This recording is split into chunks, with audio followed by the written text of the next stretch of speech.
So along the way, you then obviously are in service, military service. Can you describe your duties and your experience of combat and what exactly, and honestly here, and what exactly you've done as a military, as a serving member of the Ukrainian Armed Forces? So for the past 3 years, first I was in 137th Battalion in 35th Brigade. I was in infantry for approximately five or 6 months roughly.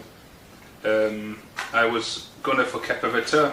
We didn't really do much because of situation on contact lines, so we rotated for a few months, and then I put a request in to transfer to the 36th Brigade 1st Battalion. Upon arrival I was put into Air Assault Company. We did some training, we did our jumps from helicopter, and then we rotated to the front line annually. And then last year I signed a year extension onto my contract with Mortar Company.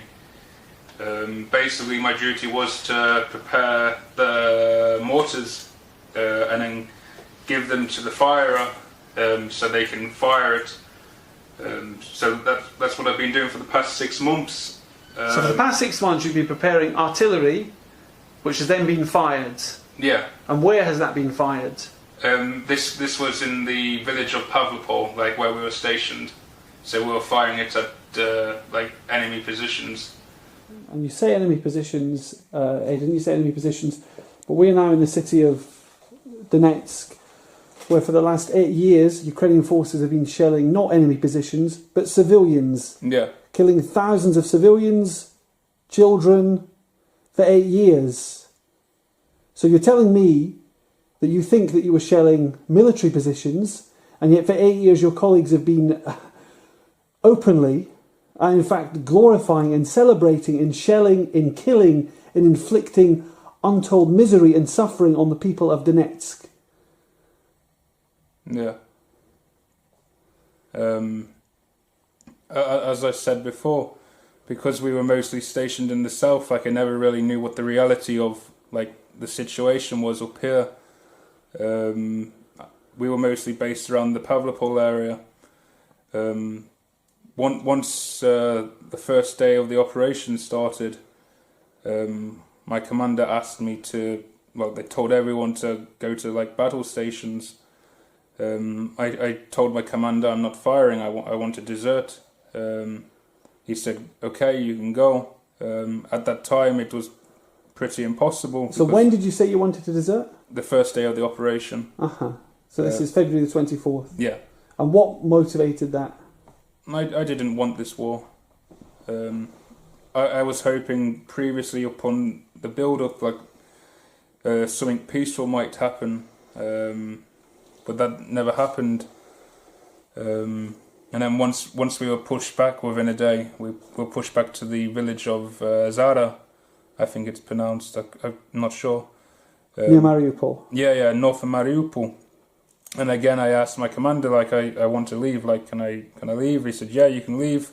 The only problem was that I couldn't find any transport to leave. So what motivated this? You've been serving for years, and then you want to leave, but then you keep fighting on. How did I just can't quite believe that, probably, if I'm being honest. So up until like 6 months ago, I signed a new contract, like for 1 year extension, because my wife is in Mykolaiv, and at that time I didn't realise we'd be doing another rotation, because we'd literally just come back from one like 6 months before. So as far as I was aware, we would be doing like guard duty and like training in Mykolaiv. And then after like 2 months, my commander told all of us to get ready to go for rotation. So then that happened. And then slowly, like, we had the whole incident with like Russian politics and like Western politics, and watching this slowly, like it was like aiming for like a possible scenario of conflict, but there was always every opportunity that Ukraine was given to de-escalate, they blatantly ignored. Right, Ukraine had 8 years to recognise the republics, to recognise the results of the referendum of 2014. My biggest problem with the Ukrainian authorities was the recognition of Crimea as Russian territory, because, as you said, it's been 8 years. Like, regardless of what anyone thinks. Tell me, whose territory is Crimea? Russian. And the Donetsk and the Lugansk People's Republics? Independent, like Donbass peoples and Lugansk. Like, they've had 8 years. Like, this war's been going for 8 years. The Azov Battalion, I'm going to hit this point again.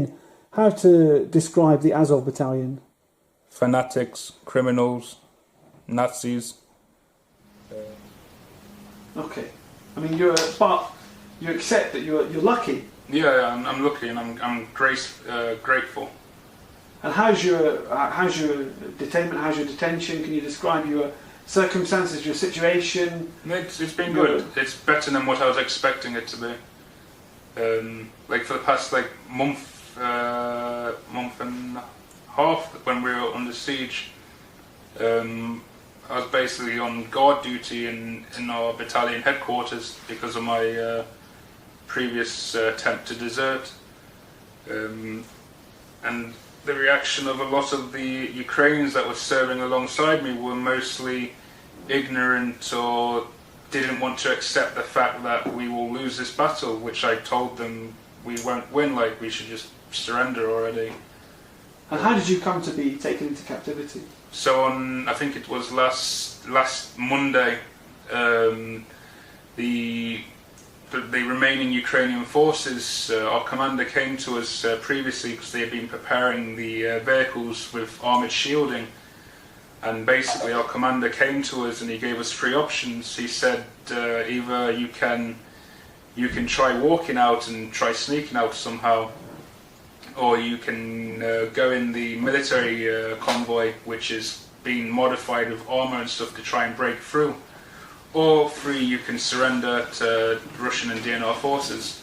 I chose number 3 because I'm not an idiot and I know what the situation is. So you ended up with no food, with no nothing, didn't you? Yeah, the Ukrainian military left us. My humble opinion about Mariupol is we should have left it, left Donbass when we were given the opportunity. But instead, our commanders told us to stay in Mariupol and do it to the last man, which is reckless. In the UK, Aidan, as we've discussed, your family are worried about you. I'd like to give you the opportunity to say some words to camera, to speak directly to camera, to your family. So Diane, my wife, I want you to know, I love you, and I hope that the British government is able to push this prisoner exchange so that I can return to you, and we can build our life in Britain. My mother, my brother, and rest of my family, I also love you, and I hope to see you guys soon, hopefully. If this exchange with prisoners is done. Okay. I mean, you understand we're out of the jurisdiction here of the British government. You're really, as it's being positioned in the British media, you're being held by, inverted commas, by bad Russians. And as I say, your own Twitter account is pumping out a stream of anti-Russian bile and hatred as you're being positioned in Sky, BBC, the Daily Mail, etc. as some kind of I don't know, they're trying to position you as some sort of a hero who went to fight for Ukraine.